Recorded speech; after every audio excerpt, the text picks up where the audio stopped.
spend a lot of time talking to turnkey rental property investors on how to watch out for the pitfalls, what to look for, what to avoid, like all sorts of things. People think turnkeys aren't that difficult, and in comparison to a lot of strategies, they're not. But that doesn't mean that they're flawless or that there aren't things that you need to pay attention to.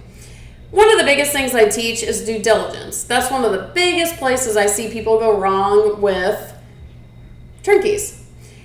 Today, for this video, I want to focus on one particular situation that happened just this year with a turnkey provider.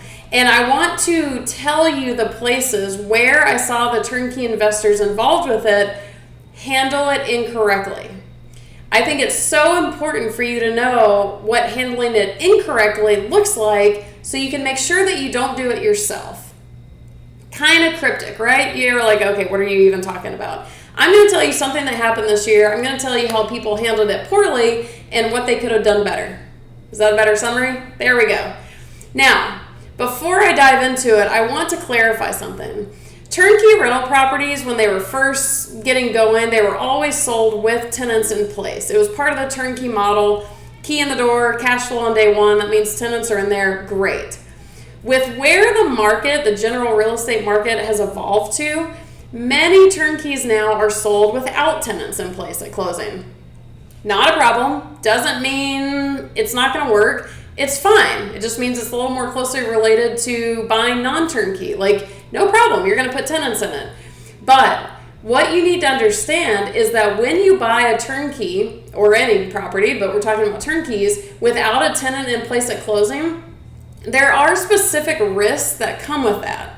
And I'm going to talk a little bit about those today, but for details on those specific risks, I want you to check out a video I'm linking below where I literally spell those out, is what you need to watch out for if you're about to buy a turnkey property without tenants. Because when you know what to watch for, you can A, watch for it, and B, put things in place to help mitigate those things from happening. Now, the scenario I'm going to give you today is from a turnkey provider who sells their properties without tenants in place, because that's kind of the crux of this whole thing that happened.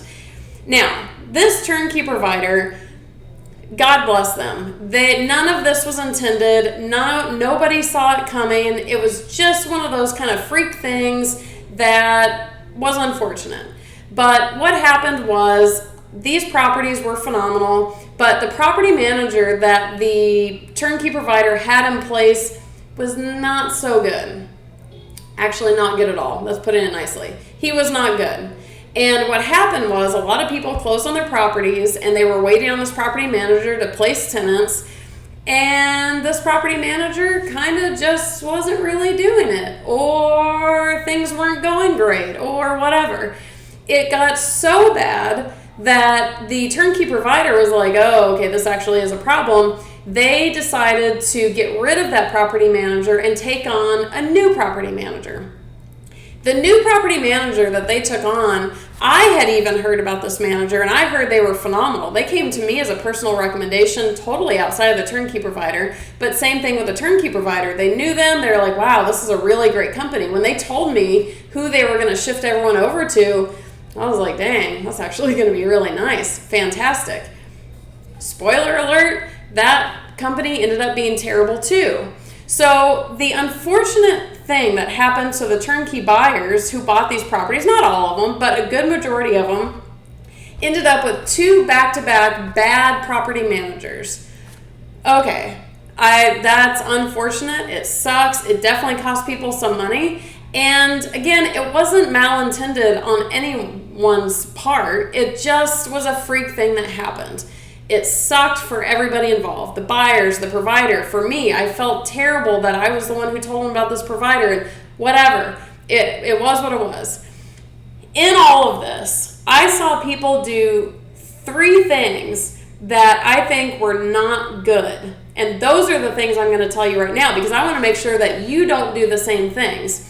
And for the record, in a lot of the cases, I actively told them, the investors, in the moment, certain things to do, and they didn't listen to me, and they ended up with bigger problems. Those are the things I'm going to tell you right now. Essentially, I'm going to tell you what I told them that you need to make sure you do. So here's the 3 places that people went wrong, and it just absolutely compounded their problem and their expenses. Some people ended up with months of a vacancy. A lot of people ended up with lower rent amounts than was originally on the pro forma. It was a big deal, and they're still fishing themselves out of it.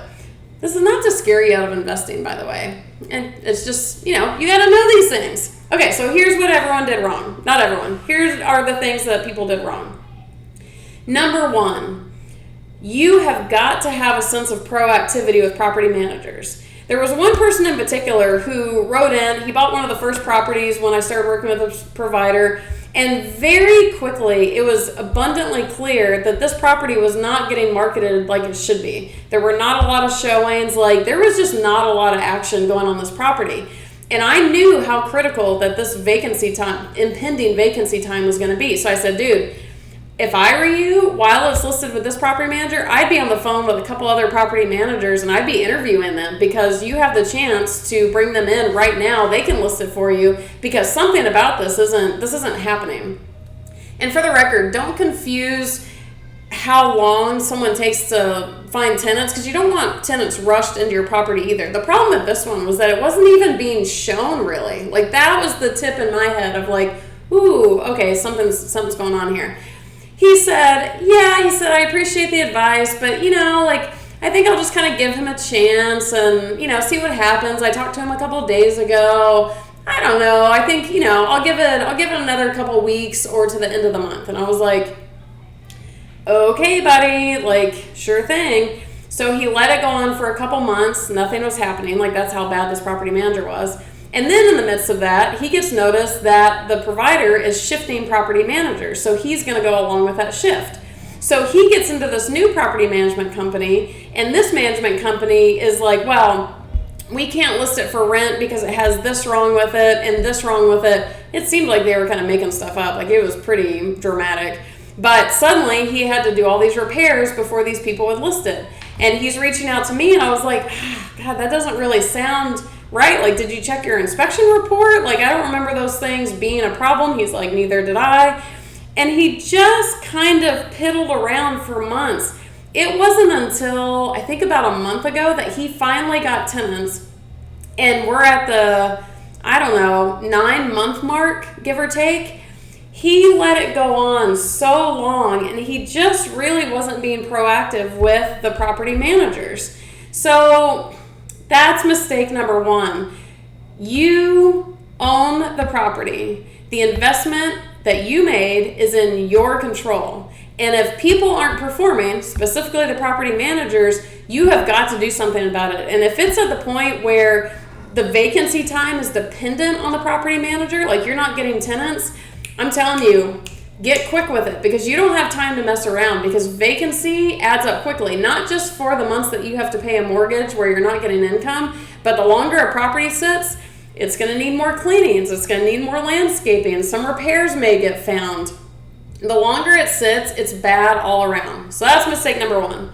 Mistake I saw number 2. Number 2 mistake I saw people making, before they closed on the properties, they were not doing their due diligence on the pro forma numbers at all. And I have a video that I'll link below on exactly how to do due diligence on pro forma numbers. But when you're buying a turnkey that doesn't have tenants, the rent amount on that pro forma is an estimate. It's not a guarantee. So you need to do your due diligence and, call a couple other property managers and get some rent estimates. Get rent estimates from a few different sources to make sure, because the rent estimate that came in this pro forma, or these pro formas from the provider, came from that bad, nobody knew at the time, but that bad property manager. Don't rely on that. What ended up happening is when the new management company took over, in many cases, they found that they couldn't get that much in rent, so they had to lower the rents. So now the projected cash flow is not what it was before. Look, I'm swallowing air because I'm getting worked up about this. It stresses me out when you guys have something going on with your property. I don't want anything to go wrong on anyone's property. That's why okay, so that was mistake number 2, is people did not confirm the rent estimate. That is proper due diligence to do that with your pro forma. Third mistake, similar to the second one, is this one's a little more mysterious. It's kind of obvious to check a rent estimate. What people don't usually check is rentability. I have a video on this to dive deeper into what rentability really means. You can check that out below also. But essentially, it's how much do people want to rent your property. There were a couple of these properties that turned out to be in locations that just didn't really have a high rentability factor. So suddenly they have these people have an extended vacancy period. Suddenly the pro forma is not accurate. They can't get that much in rent. And now they're finding out that it's not in a highly desirable rental area. Hello? So you can nip all of these in one fell swoop when you interview at least a couple or more different property managers before you close on your turnkey. In those conversations with them, you can give them the address, see what they would come up with for the estimated rent, and ask them what's the rental pool like for a property over there. Is it going to be easy to rent? Is there a high demand for renters? Do you have a hard time finding renters? You can get all of this information in that conversation when you should be interviewing property managers anyways. So, the whole situation sucked. Totally. And it was really no one person's fault except for the bad property managers. But again, it's not about if things are going to happen on your rental properties, and this is true for all rental properties, not just turnkeys, but how are you going to handle it? So yes, this bad thing happened, but I just over and over did not see people handling it. You've got to step in and handle it. So again, the 3 mistakes I saw them make, not the worst, not being proactive with property managers. Don't just sit around and let them take you for a ride, or they will, and it'll cost you a ton. Always double check those rent estimates, and all the numbers for that matter, on your pro forma. Don't just trust it blindly. And then talk to property managers about the rentability. What do they foresee as far as how many people want to move there? How easy is it going to be to rent that property? Don't make the same mistakes that people before you have. I had to watch these, and look, I put it on these people like they didn't do it correctly. I've been there with my own properties. That's really where this is coming from, is I've done all of these things. I've not been proactive with property managers. I've not confirmed rent amounts, and I've not confirmed rentability. I didn't even know rentability was a word at the time. So I've made all these mistakes too, and that's why I'm harping on it so hard. I don't want you to make the same mistakes. Whew! Have you made any of these mistakes or other ones? Throw it in the comments. Make sure you've hit that big red subscribe button, because I want to talk to you about this stuff every single week. I put a new video out each week, and I want to keep these conversations going big time, because I want people to stop making the same mistakes over and over that other investors have already made. Like, let's learn from each other and just quit with the mistakes.